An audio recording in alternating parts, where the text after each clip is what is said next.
Hey guys, welcome back to today's video. So the only thing I can say right now is what an election. We are currently going to be analyzing the Arizona 2018 Senate election results.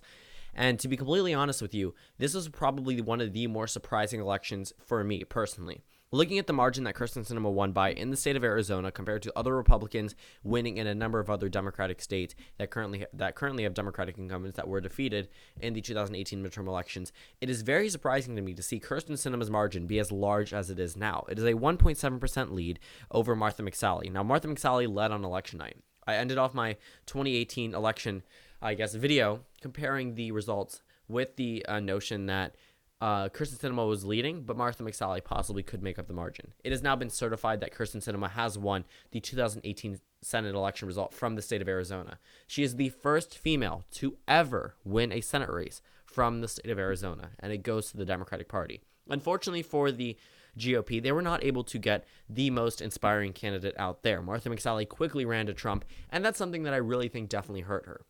We're looking at a state that did not favor the president back in 2016, nor do they now in terms of the approval. Going over and trying to tie yourself into the president even more than the Arizona people already want you to stay away, that's really not going to help you. You're doing the exact opposite of what you're supposed to be doing to win an election as a Republican in the modern day in the state of Arizona. Look at John McCain. He won in 2016 by a pretty considerable amount. Comparing the results from then to now, only a couple counties have changed. But one thing that majorly changed was the margin. We're looking at Maricopa County. John McCain won here by over 15% of the vote. We look down at the remaining four counties. Those are the same ones that voted for Kyrsten Sinema over Martha McSally. Unfortunately for McSally, Kyrsten Sinema got 50.8% of the vote compared to her 47%. Okay, so that really did not help her. This was the only county that flipped, but it was one of the largest counties with Phoenix, Arizona, right in the middle. We're looking at a county that pretty much influences and sways every single election, whether it's presidential, governor, or the Senate election like we're seeing now. The governor election was a blowout for the GOP. There's no reason why a regular GOP candidate wouldn't win here unless Arizona is changing. It didn't change that much in the governor map, but you look at the House map, the Democrats now have the majority of seats from the U.S. House of Representatives from the state of Arizona. So something definitely did change. But it also could come back to candidates. Kyrsten Sinema, probably one of the best Democrats the Democratic Party could have ran up there. They could have ran anyone else from the state of Arizona. Kyrsten Sinema was the best. Flake. Flake did not choose to run. In fact, if we're looking at his approval rating, he had a 30% approval rating. 51% of them disapproved of him. Okay, the only person below him was Mitch McConnell, who has a 30% approval rating as well, but just 56% of Kentucky voters disapprove of him. John McCain was also up there because he came from a Republican state, but it was about even. Jeff Flake was not about even. Okay, he had a 21% difference between disapprove and approve, and that really hurt the Republicans in their bid to keep the seat. And Jeff Flake recently spoke out saying there was no election abnormalities in the state of Arizona, saying that undermines the electoral, confidence in the system in terms of our democracy. Jeff Flake definitely taking a lot less of Republican, not as many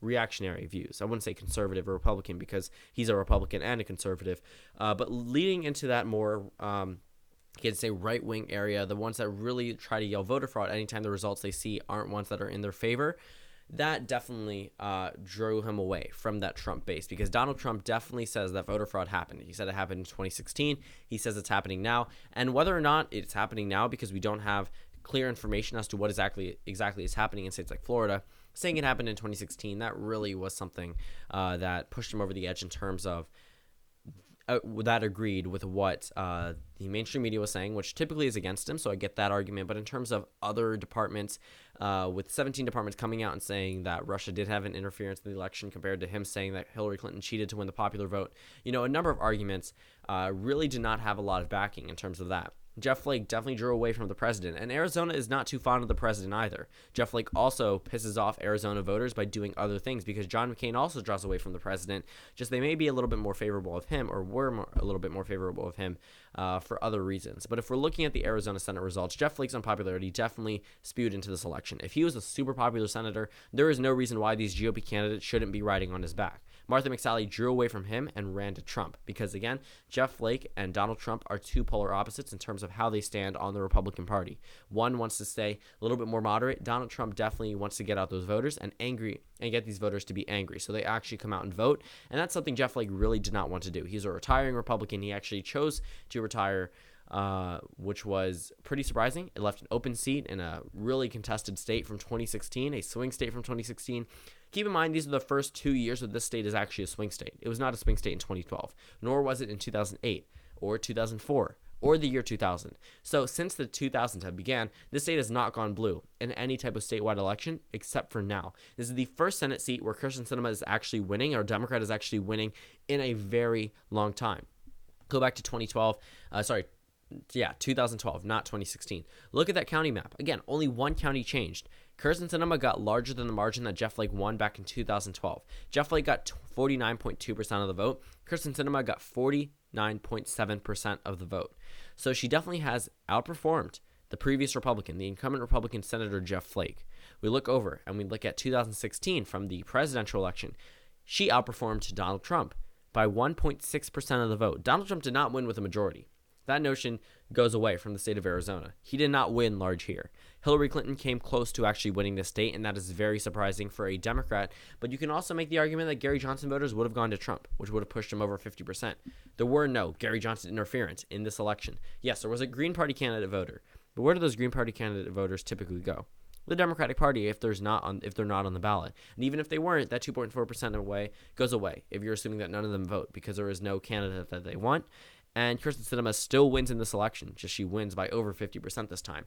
Looking at the exact numbers, Kyrsten Sinema got 1,097,000 votes. Donald Trump got 1,252,000 votes. So turnout was pretty high. This is not some off election that the Republican Party forgot to vote in. They definitely did vote, and not many Republicans went for the Republican candidate. Martha McSally, sure, she got 48%. You have to give her that. She did a pretty good showing. But this is a Republican state. There is no reason why a Republican candidate shouldn't be winning in a Republican state. 2016, Republican. 2016, Senate, Republican. 2018, governor. 2018, have an incumbent Republican. There is no reason, no logical reason based off just party identity, why this state should be going to the Democratic Party. But when you look at the changing demographics, when you look at the way they view the president, when you look at the way they view the incumbent Republican, and you look at the overall view of the country towards the Republican Party and the incumbent president, it's not too hard to draw a conclusion. Arizona, though, pretty surprising, because if you look at the rest of the Senate map, yes, Kyrsten Sinema won here. I predicted she would win here. That was not too surprising, but then you take a look at the rest of the country. Missouri, GOP.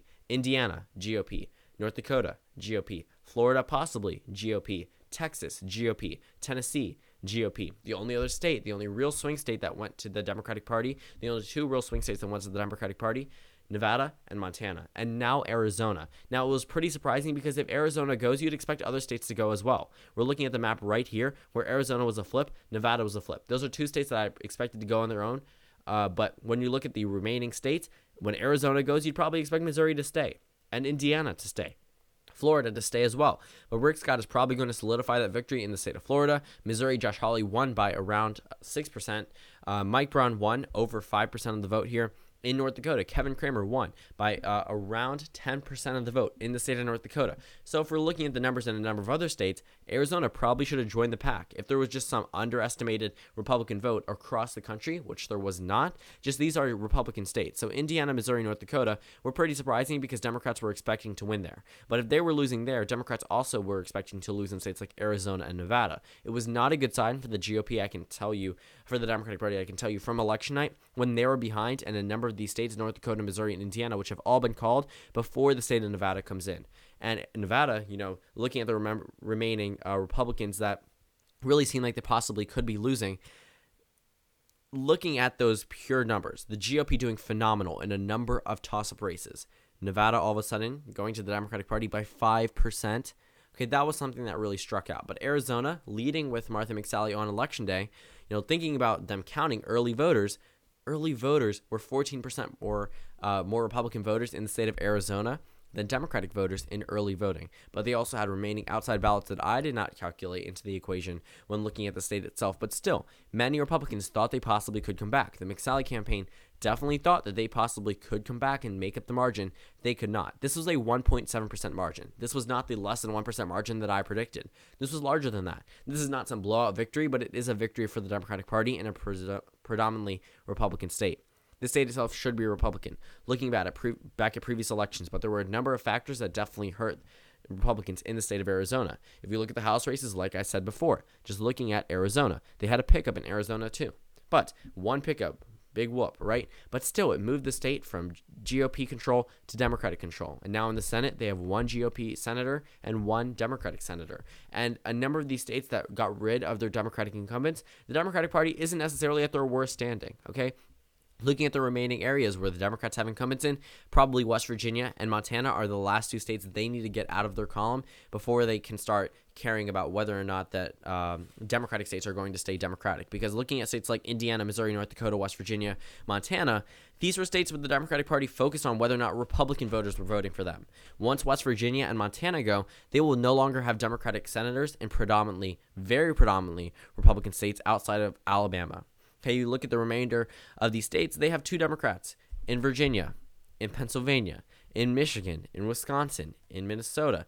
Not Pennsylvania, but Michigan and Wisconsin. Not Wisconsin either, but Minnesota. Just looking at the Rust Belt states, they will no longer have to worry about going to GOP states and focusing on whether or not Republican voters are voting for them. The stretch will be Arizona, not a plus 33 more Republican than the rest of the country state like North Dakota. They will focus on states like Arizona, which are swing states but lean for the GOP. They'll focus on states like Nevada, which are lean Democratic but still swing states. They will no longer be so heavily focused on these Republican states because they no longer need to be. Now, Alabama may be a different case, but they're probably not going to focus too much on Alabama, especially looking at that 2020 Senate map. Definitely going to help them out a lot compared to the results that we're seeing now from 2018. But looking at this county map, not much changed except for one county, except a lot has changed in the national stage in the state of Arizona itself in terms of demographics and the way they view their Republicans. And overall, the opinion on the president definitely did not help the GOP here. Kyrsten Sinema being one of the best Democrats they could have ran is something that's probably going to remain and haunt the GOP for a while, losing in Arizona, but making gains in states like Missouri and states like Indiana and North Dakota. Arizona, again, there was no real reason based off party identity as to why Arizona should go to the Democratic Party, but it did. And that's probably the most surprising state compared to the rest of them, but individually, probably not so much. So overall, that wraps up today's video. Thank you guys for watching this video. Comment down suggestions below, and I'll see you all tomorrow.